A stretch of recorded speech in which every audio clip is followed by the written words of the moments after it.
The rain had been falling since dawn. Not hard, not in fits of thunder or sharp wind, just the steady patter of soft droplets against the roofs and windows of the sleepy little town. The cobblestones glistened under puddles, and people walked with their collars up and umbrellas bowed low. It was the kind of rain that made the world quiet and still, as though even the sky wanted a slower day. May walked alone, her boots making soft splashes as she crossed the square. She wore a navy coat with wooden buttons and a scarf she had knitted herself, though a little uneven at the ends. Under one arm, she carried a canvas bag filled with small things, a notebook, a wrapped package of dried lavender, and 2 scones she'd baked early that morning. Her destination was a shop tucked behind the old ivy-covered library, nearly invisible unless you knew exactly where to look. There was no sign above the door, just a painted lantern hanging from a crooked wooden bracket, glowing amber even in daylight.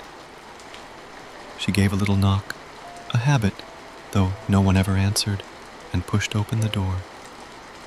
The warmth greeted her immediately. Inside, the teahouse smelled of cinnamon, orange peel, and 100 other delicate things steeping gently in pots. Shelves lined the walls, packed with glass jars labeled in looping, faded script. Chamomile and thyme, juniper and pear blossom, wild mint and sugar bark. In the far corner, a fireplace crackled quietly, and near it sat 2 sleeping cats, one ginger, one gray, curled together like commas. May hung her coat on the peg, stepped behind the counter, and tied her apron.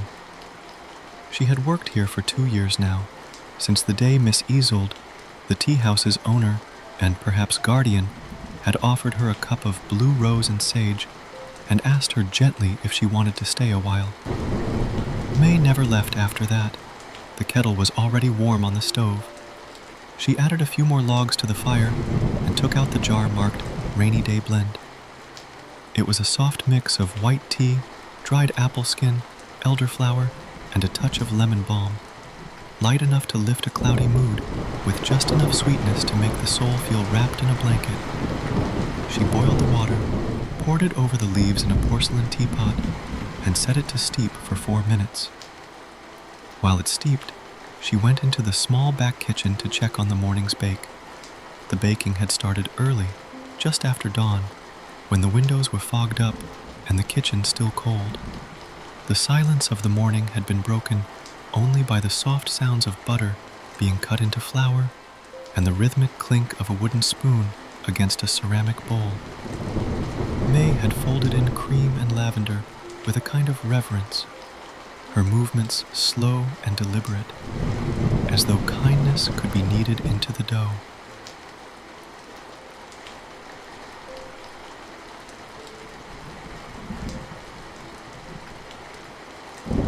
Now the scones sat on a cooling rack by the window, golden, soft, and fragrant with honey and dried petals.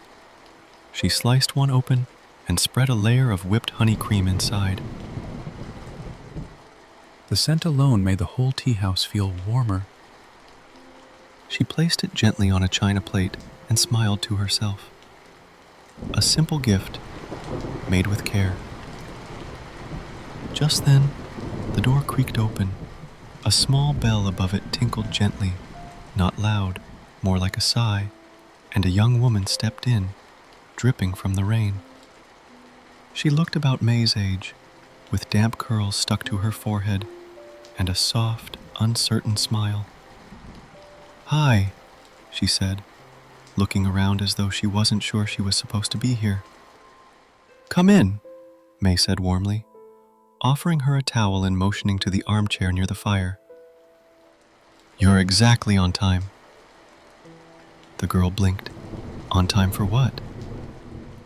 May just smiled and returned to the counter, pouring the rainy day blend into a delicate china cup with tiny violets painted around the rim.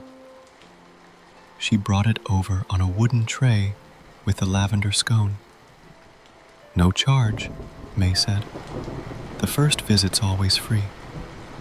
The girl hesitated.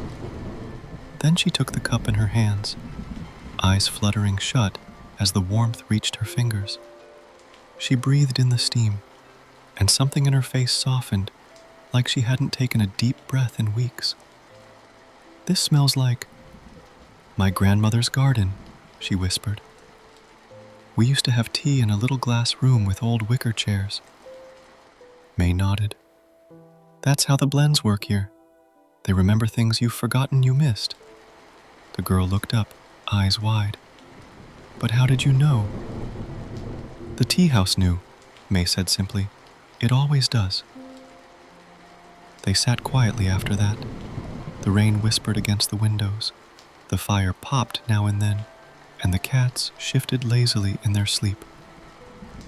The Teahouse seemed to breathe with them, patient and kind.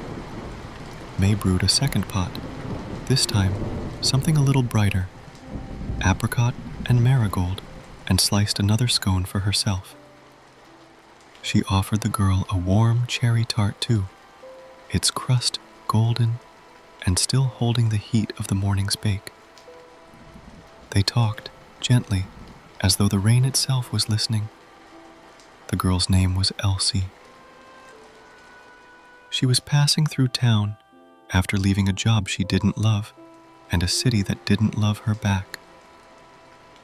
She hadn't planned to stop, but something about the rain made her turn down an unfamiliar road, and then, somehow, she'd found this place. May smiled as she stirred honey into her cup. "Funny how people find their way here. It's almost never on purpose." Elsie looked around the tea house, the soft glowing lanterns, the faded wallpaper, the shelf of old books with pressed flowers tucked between the pages.